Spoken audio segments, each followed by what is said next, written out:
Iran supreme leader Khamenei అంత్యక్రియలైతే వాయిదా పడ్డట్టుగా Iran ప్రకటించడం జరిగింది. మరి ఎందుకు ఈ అంత్యక్రియల్ని వాయిదా వేశారు? మళ్ళీ ఎప్పుడుండే అవకాశం ఉంది అనేది ఒకసారి ఇరాన్ దగ్గర నుంచి ఎటువంటి ఇన్ఫర్మేషన్ వచ్చింది? వాళ్ళు ఏం అనౌన్స్ చేశారో ఒకసారి చూద్దాం. సో గత 4, 5 రోజుల నుంచి కూడా ఇరాన్‌కి, ఇజ్రాయెల్‌కి మధ్య భీకర యుద్ధం జరుగుతుంది. అమెరికా ఇజ్రాయెల్‌కు కంప్లీట్‌గా మద్దతు తెలిపింది. సో అటు అమెరికా, ఇజ్రాయెల్ 2 కూడా సంయుక్తంగా ఇరాన్ మీద దాడులు చేయడం అయితే మొదలుపెట్టేసింది. సో మేజర్ రీజన్స్ ఏంటి అని చూసినప్పుడు ఒకటి ఇరాన్ అణ్వాయుధ దేశంగా ఉండడం అటు అమెరికాకు ఇష్టం లేదు. సో వీళ్ళు ఇరాన్ వాళ్ళు యురేనియం నిల్వలు చేసి ఒక అణుబాంబును తయారు చేసే ప్రయత్నం చేస్తున్నారని చెప్పేసి ఎప్పటినుంచో కూడా ఇరాన్ మీద అటు అమెరికా, ఇజ్రాయెల్ ఆరోపణలు అయితే చేస్తుంది.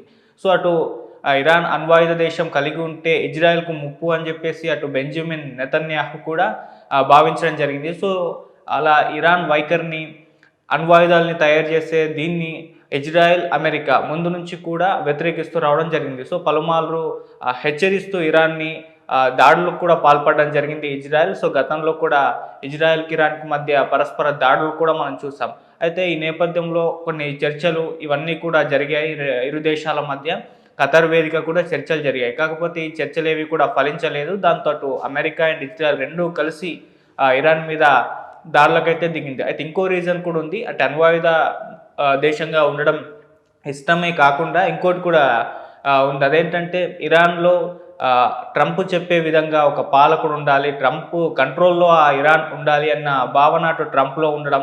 ఖమేనీ ముందు నుంచి కూడా అమెరికా సామ్రాజ్యవాదాన్ని వ్యతిరేకిస్తూ వచ్చాడని, అతన్ని ఎదిరించాడని చెప్పేసి అతని గురించి ఎంతో న్యూస్ ప్రచారం ఉండడం జరిగింది. ఈ నేపథ్యంలో ఇరాన్‌ని కంప్లీట్‌గా కంట్రోల్‌లోకి తీసుకొని తమ పాలనని కంటిన్యూ చేయాలని, తము చెప్పిన విధంగా ఉండే విధంగా ఒక నాయకుడు అక్కడ ఉండాలని చెప్పేసి అమెరికా భావించింది. ఇప్పటికి కూడా ట్రంప్ ఏం చెప్తున్నాడు అంటే 4 వారాల పాటు ఈ యుద్ధం కంటిన్యూ అవుతుంది. ఎందుకంటే మా లక్ష్యాలేవి కూడా నెరవేరలేదు అని చెప్పేసి. సో మా లక్ష్యాలు నెరవేరేంత వరకు కూడా ఇరాన్ పైన మేము దాడులు ఆపము. ఈ యుద్ధం అనేది కంటిన్యూ అవుతుంది అని చెప్పేసి ప్రకటించడం జరిగింది. ఆ లక్ష్యాలు ఏవి అంటే అక్కడ తమకు కావాల్సిన వ్యక్తి సుప్రీం లీడర్‌గా ఉండడం అనేది మేజర్ పాయింట్ అని చెప్పేసి కూడా చెప్తున్నారు. సో ఈ నేపథ్యంలో అటు ఈ యుద్ధం అనేది మొదలైపోవడం, అయితే మొదలైన కొన్ని గంటల్లోనే ఇరాన్‌కు పెద్ద దెబ్బ తగిలింది. అదేంటంటే అమెరికా అండ్ ఇజ్రాయెల్ 2 సంయుక్తంగా నిర్వహించిన దాడుల్లో ఇరాన్ సుప్రీం లీడర్ ఖమేనీ మృతి చెందడం జరిగింది. సో ఇది ప్రపంచవ్యాప్తంగా కూడా వైరల్ అయిపోయింది. అంటే యుద్ధం స్టార్ట్ అయిన కొన్ని గంటల్లోపే ఈ దాడి జరిగిపోవడం, ఖమేనీ చనిపోవడం, ఖమేనీ ఒక్కడే కాకుండా ఆయన చుట్టూ ఉన్న దాదాపు 30 మంది నుంచి 40 లీడర్ల వరకు చనిపోయారని కూడా చెప్పడం జరిగింది. ట్రంపే ప్రకటించుకున్నాడు. దాదాపు 40 మందిని మేము టార్గెట్ చేసి చంపేస్తాం ఆయన కింది నాయకత్వాన్ని అని చెప్పేసి. అండ్ వాళ్ళు ఇంకొక స్టేట్మెంట్ కూడా ఇవ్వడం జరిగింది. అటు ఇజ్రాయెల్ కావచ్చు, ట్రంప్ కావచ్చు. ఖమేనీ తరువాత వారసుడు ఎవరైనా సరే అతన్ని కూడా మేము వదిలిపెట్టాం, చంపేస్తామని చెప్పేసి కూడా ప్రకటించారు.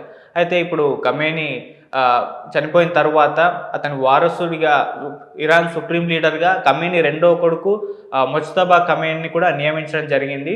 సో ఇప్పుడు అతనైతే సుప్రీం లీడర్‌గా అయితే ఉన్నారు. సో ఈ నేపథ్యంలో ఖమేనీ చనిపోయి ఇన్ని రోజులు కావస్తున్నా ఆయన అంత్యక్రియలు మాత్రం నిర్వహించలేదు. సో బుధవారం నిర్వహిస్తామని చెప్పేసి ప్రకటించారు. అయితే ఇప్పుడు బుధవారం కూడా ఉండటం లేదు. పోస్ట్‌పోన్ అయినాయి అని చెప్పేసి చెప్పడం జరిగింది. అది కూడా ఎవరంటే ఇస్లామిక్ డెవలప్మెంట్ కోఆర్డినేషన్ కౌన్సిల్ అని ఉంటుంది అక్కడ. సో దాని అధిపతి మొహసిన్ మహమ్మది ఆయన అయితే అఫీషియల్‌గా వెల్లడించడం జరిగింది. సో దానికి గల కారణం ఏంటి అని అంటే ఆయన ఏం చెప్తున్నారు అంటే ఖమేనీ అంత్యక్రియలకు చాలా పబ్లిక్ వచ్చేస్తారు.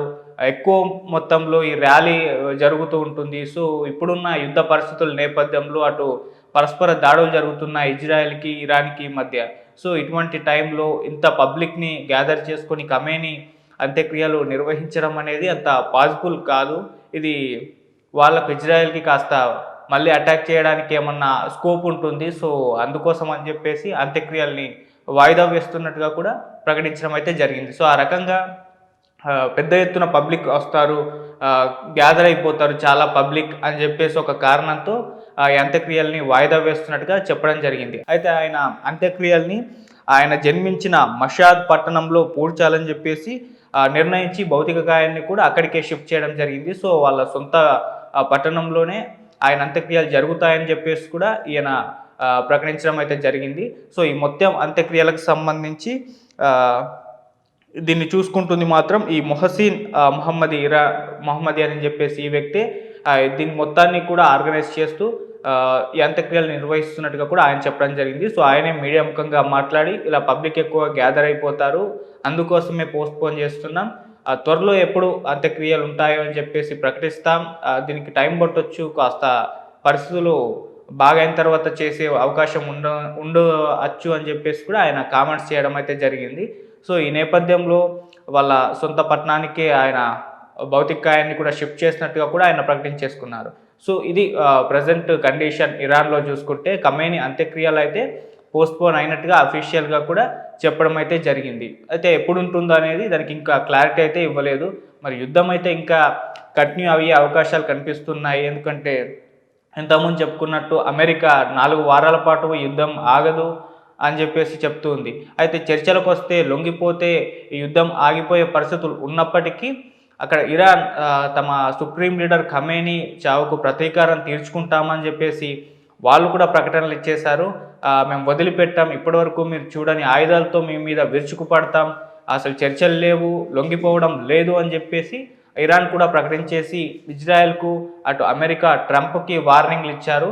సో అటు ఇజ్రాయెల్, అమెరికా సంయుక్తంగా దాడులు నిర్వహిస్తున్న నేపథ్యంలో ఇరాన్ కూడా ధీటుగా సమాధానం చెప్తూ దాడులైతే చేస్తుంది. ముఖ్యంగా గల్ఫ్ దేశాల మీద ఎక్కువగా దాడులు చేస్తుంది. ఈ దుబాయ్ ఇలాంటి మొత్తం కూడా ఈ ప్లేసెస్‌లో యూఏఈలో ఉన్న ప్లేసెస్ మొత్తం సిటీస్‌లో దాడులు చేయడం అయితే జరిగింది. ఎందుకు వాటిపైన చేస్తుందా అంటే అక్కడ అమెరికా బేస్ క్యాంపులు ఉండడం, వాటిని టార్గెట్‌గా చేసుకొని ఇరాన్ అక్కడ దాడులైతే నిర్వహిస్తుంది.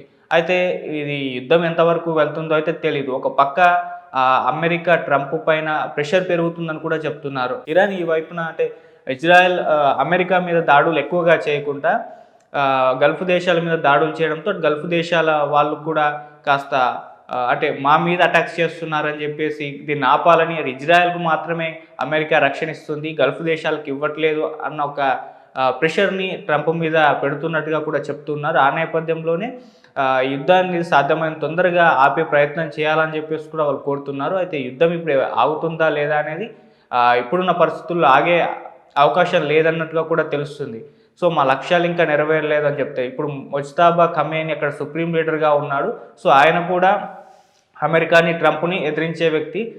ఖమేనీ రెండో కుమారుడే కాబట్టి సో ఇక్కడ వాళ్ళకి కావాల్సిన వ్యక్తి నియమించేంత వరకు కూడా ఈ యుద్ధం కంటిన్యూ అవుతుంది అన్నట్టుగానే ట్రంప్ మాట్లాడడం జరిగింది. అయితే వైమానిక దాడుల ద్వారా ఒక దేశాన్ని తమ ఆధీనంలోకి తీసుకోవడం అనేది అంత పాసిబుల్ కాదు అని కూడా చెప్తున్నారు. సో నేలపైన ఒక సైన్యాన్ని దించి అటాక్ చేసి ఒక వార్ క్రియేట్ చేస్తే తప్పితే కంట్రోల్‌గా టోటల్ దేశాన్ని కంట్రోల్‌లోకి తీసుకోవడం అనేది పాసిబుల్ కాదు. వైమానిక దాడుల ద్వారా అయితే అవ్వదు. సో ట్రంప్ లక్ష్యాలు నెరవేరడం అనేది కాస్త కష్టమే. సో ఇప్పుడు కొత్తగా సుప్రీం లీడర్‌ని నియమించినా, ఎవరిని నియమించినా మేము చంపేస్తామని ప్రకటించినప్పటికీ ఇంకా వాళ్ళకు నాయకులు ఉన్నారు. ఇంకా వాళ్ళకు అంటే ఖమేనీ కి సంబంధించిన నాయకులు చాలామంది ఉన్నారని కూడా చెప్తున్నారు. సో ఇలా ట్రంప్ లక్ష్యం అయితే నెరవేరే పరిస్థితి అయితే కనబడట్లేదు. మరి యుద్ధం అనేది వాళ్ళు ఆపుతారా లేదా అని కూడా తెలీదు. చర్చలు కూడా జరగట్లేదు. అక్కడ ఇరాన్ సరెండర్ అవ్వట్లేదు. సో ఇటువంటి పరిస్థితులు నెలకొన్న నేపథ్యంలో యుద్ధం ఇంకా ఎంతకాలం కంటిన్యూ అవుతుందనేది వెయిట్ చేసి చూడాల్సిన అవసరం అయితే ఉంది. సో ఈ నేపథ్యంలో ఇటువంటి పరిస్థితుల నేపథ్యంలో ఖమేనీ అంత్యక్రియలు నిర్వహించడం సరికాదని చెప్పేసి అక్కడ ఇరాన్ డిసైడ్ అయ్యి ఈ ప్రకటన అయితే జారీ చేసింది. సో అంత్యక్రియలు అయితే ప్రస్తుతానికి వాయిదా పడ్డాయి, పోస్ట్‌పోన్ అయ్యాయి. సో అవి ఎప్పుడు ఉంటాయనేది ఇంకా వాళ్ళు అఫీషియల్‌గా ఎప్పుడు చెప్తారో అప్పుడే ఉండే అవకాశం అయితే ఉంది. సో చూద్దాం మరి దీనికి సంబంధించి ఇంకా ఎటువంటి ఇన్ఫర్మేషన్ తొందరలో వస్తుంది.